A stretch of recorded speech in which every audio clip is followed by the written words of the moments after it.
Алғашқы жобам АБК тобы болатын болса, АБК тобы жалпы совет уағынан біз нарыққа көшкен уақытымызда, яғни өнерден шоу-бизнеске көшкен уақытымызда бізде ешқандай пайым түсінік болмады. Шоу-бизнес деген не нәрсе ол?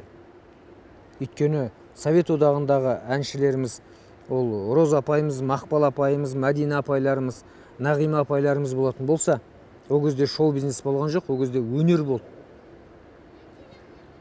Яғни ол кісілер клип түсіріп, оны ротацияға беріп, альбом жасап, оны насихаттап, пиар менеджмент пен маркетинг технологиясын қолданған жоқ, ол совет уағы болды. Өйткені совет уақытында санаулы ғана әншілер болды, санаулы ғана өнер адамдары болды да. Ал шоу-бизнесте өнерге әркімнің ақ бар таласы дегендей, ол басқа форматтар келе бастады бізге. Басқа жобалар, телеканалдар ендеп кіре бастады Қазақстанға. Европаның телеканалы, шетелдің телеканалы, қазіргі енді интернет арқылы жалпы әлемнің барлығы кіріп болды қазіргі таңда. Сол сияқты мультфильмдер де кіре бастады. Клиптер деген ұғымдар кіре бастады. Сол кезде біз бірінші болып тамшыларға қазақ әніне бірінші рет клип түсірдік.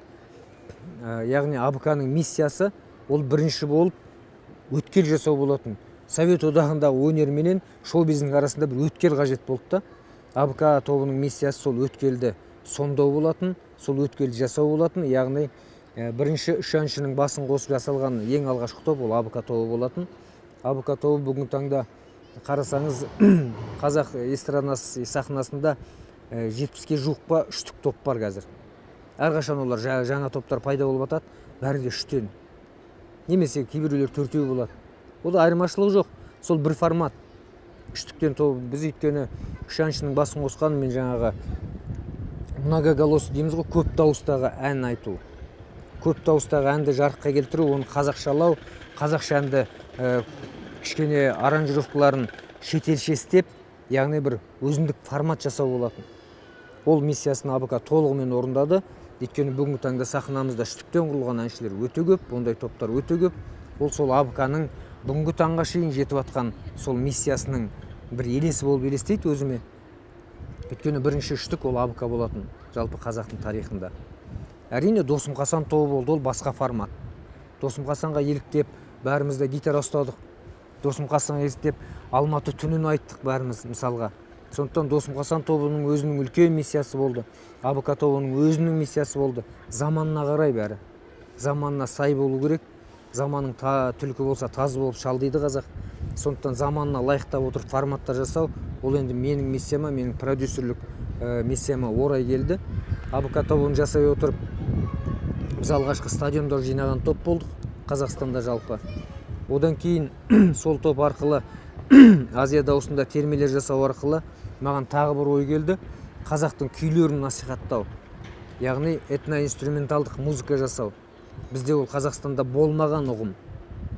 Этноинструменталдық музыка жасау деген, яғни оны шоу-бизнеспен араластыру, шоу-бизнесте оны насихаттау, сөйте отырып, одан тенденция жасау менің бастапқы ойым болатын ұлтау жасағанда.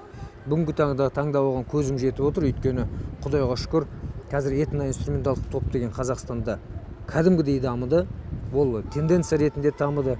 Қазір біреулер электронды домбыра жасап жатады. Әйтеуір бәрі домбыраның айналасында да. Домбыра ол біздің әрқашанда ұлттық мәдениет болып қалмақшы.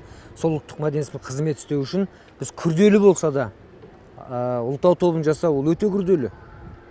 Ол әншілер тобын жасаудан 100 есе күрделі дүние. Өйткені